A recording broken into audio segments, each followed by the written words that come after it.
Healing is just a story. It doesn't exist. I'll show you where it exists. This is how healing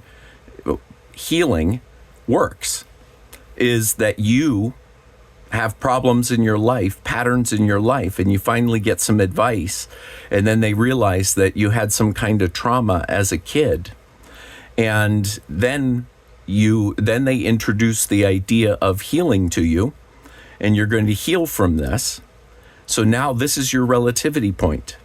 What you're saying and you're convinced of is that all these patterns in your life were because of this incident. And so you base reality now on that.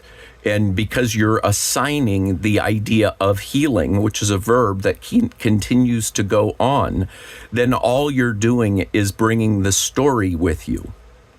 And you make that the most interesting thing about you, is the story of how you got through this thing. And that's what you want to tell, and that you think that you're helping people understand the world better. But it isn't healing. We just don't know. We might have these patterns, and it might have something to do with the trauma, but that doesn't mean that we have to hold on to it as an identity, because that's all it is an identity. Once we start saying it's and explaining ourselves, because of this is how I am now. That's the ego. That's where we think that we can calculate that stuff.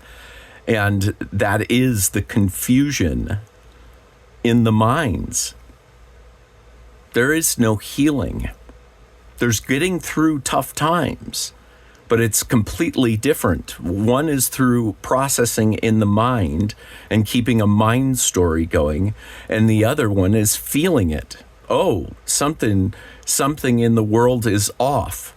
Oh, okay, I need to feel this, instead of I need to think this through. I need to process it. I need to get people involved with my problems, instead of going to the feeling of it and sitting in it and going, what do you want?